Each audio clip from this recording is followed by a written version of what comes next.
All right, welcome everyone to this Thursday night's edition of Southern Woods and Waters. And let me tell you, we're going to bring the woods and waters together for you tonight. Hey, we have got a special show for you tonight.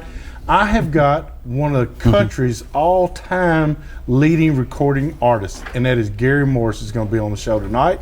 And we're going to have him singing from his brand new CD that he's come out with, and this is called Single Man. And he's going to sing a song for us tonight from this. But as most of you might not realize, Gary Morris is an outdoor enthusiast in his own right. Used to have a show on here. Used to watch it all the time. My favorite show, and I'll tell him about my favorite show that he did many years ago, but not that far back, because he and I aren't that old now, but come on. And along with him, we've got my good friend, and always has been a dear friend of me, and that is Brent Price, and he is the owner of Cracker Boy and Cracker Girl Seasonings, made right here in beautiful Kentucky, right in our own back door. And I tell you what, he's been on the show. He's fixed food for you. He's definitely fixed it for me. And so we're going to hit some of his talents also. So let's wind out and introduce our guest to you tonight. We do have with me right here Brent Price. Yep, there it is. There's Brent. And right on the left-hand side of Brent is Gary Morris. And Gary, thank you so much for being on the show. I'm tickled to be here. I tell you what, I am excited about it. When Brent called me and he said, "How would you like Gary Morris to be on the show?" I said, "Are you kidding me?" I said, "Don't tease me with that now proverbial." You're talking about two of my favorite things: food and hunting. That's it. Well, Gary, you did have a great show. You had a great show on for a few years, and yeah. You are an avid outdoorsman. I'm born in Texas, started hunting when I was a kid. I'll tell you a funny story. My mom, my show I hunted with a longbow almost everywhere. That's right. And by the time I was 12 or 13, I don't know how many cottontails I'd killed. I lived in rural Fort Worth, and unfortunately I didn't know better, but I just pulled the tails off and I put them in a shoebox. And my mom found them under the bed. There's probably 150 of them. And she said, my goodness. She said, "What are all these cotton balls from?" I said, "Those came from rabbits. I hate to tell you that." But so that's where it started. When I did the North American Sportsman, I got to hunt all over the world. It was really a great time. Great show. I got to tell you, I told you before the show, my favorite deal was you went pheasant hunting. Right. On North American Outdoors, and when you came out, you told the guys are expecting you to pull out a 12 gauge, and you go, "Oh no!" You brought this longbow out, and you unsheathed it, strung it, got your arrows with your bird snares on the front of it, and you said, "Now I'm ready." And that guy was like, "Yeah, right." And you didn't get the first bird, you got the second one, and he's like, "Dude." Well, there was even a lot more to the story I couldn't tell. I had thought I was going there to hunt with a shotgun, and an outdoor sports writer picked me up at the airport when I landed in Pierre and said, "So you're going to hunt these pheasant with a bow, right?" And I went, "Well, I didn't bring my bow." Well, we went out and we found a bow. Oh my goodness. It was a taxidermist out of town. It was an old U bow. We'd pull 40 pounds, and I was used to shooting a 70-pound bow. And those arrows you're talking about, we got out of a sporting goods store. They're the only ones fletched, and they wouldn't shoot with anything but a field tip on them. So that pheasant, the first one that I shot, that arrow passed right through the pheasant, and it dropped like a sack of potatoes. That's right. I remember that well. It was, but that's not my best shot. I'm going to tell you my best shot, and I don't want to steal the show. My best shot ever was at a squirrel on the run in the leaves at about 30 yards, and I was hunting with Brad, who was my partner on the show. Yeah, I remember. And the arrow, we weren't filming, but the arrow came in right behind the shoulder of this little squirrel running through the leaves.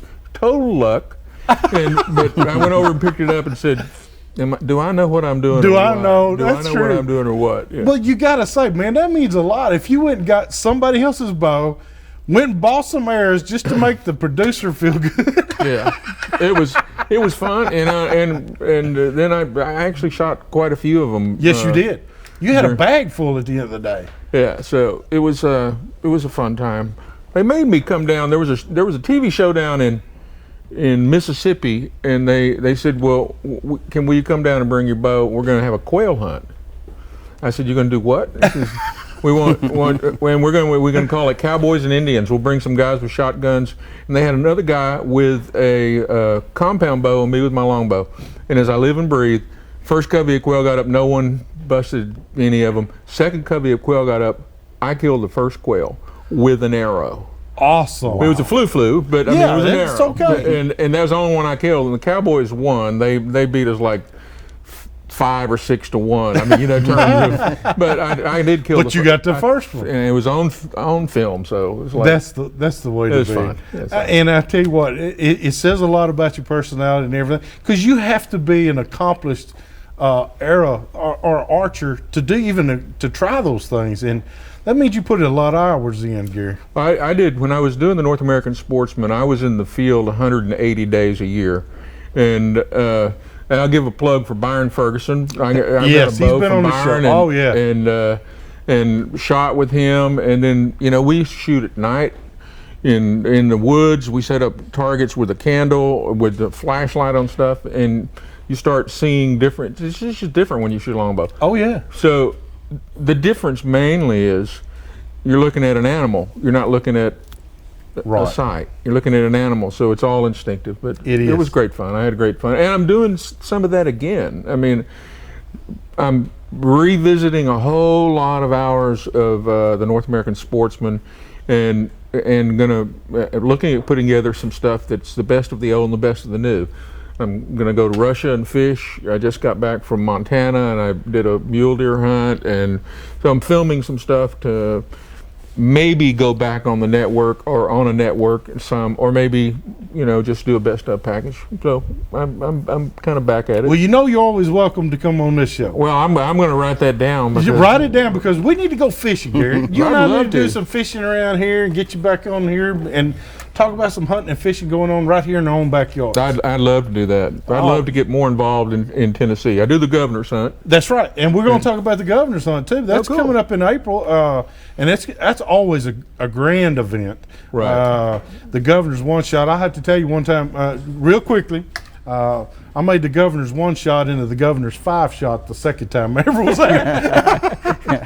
That bird was a lot fun than I thought he was. I've done it almost every year. I think I missed 1 year and donated some trips out to my ranch for elk hunting and stuff. And it's really a fun event. I tell you what, we're gonna get Gary to sing us a song here in the second segment. But I have to say, howdy with my good friend Brent Price. Brent, we're doing well. Buddy, thank you for having us. You've been stirring the pot a lot here lately, haven't you? Yes, we have. Now, trade show season's going to kick back off here in January. You're going to be a busy man. We started in January at the ATA. Yep. Then we do the Turkey Federation. And then from there we go to Raleigh, North Carolina, and it just goes from there. Then it starts that whole thing back over again. Seems like it was yesterday we just ended. So Super 8 Motels love to see Brent, because they keep the light on for him. Yeah, they sure do. But Brent, you're the owner and proprietor of Cracker Boy and Cracker Girl Seasoning. Been using it for years. You got me hooked on it about 10 years ago. Well, thank you. And so I've been using it ever since. But man, you've got some things moving and shaking going on, and talk to me a little bit about it. We do. We have some things that may be happening here local for us, where we can send the people from the show to that retailer. Mm-hmm. And that's what we're trying to do. We're trying to find retailers to put our product where we can send the consumers. That's right. But until that happens, they can order it from you. They can go to www.crackerseasonings.com. That's right, crackerseasonings.com. Yep. They can also, you can check through our website, Southern Woods and Waters. We have a direct link to Cracker Seasoning. So either way, we'll get you there. I promise you. And some of the best seasoning in the world. Hey, we're going to take a break. When we come back, Gary Morris, we're going to ask Gary to use his beautiful, great voice to entertain us for just a little bit. And then we're going to talk to Brent Price again. Brent has really got some hot news for you. Don't you, Gary?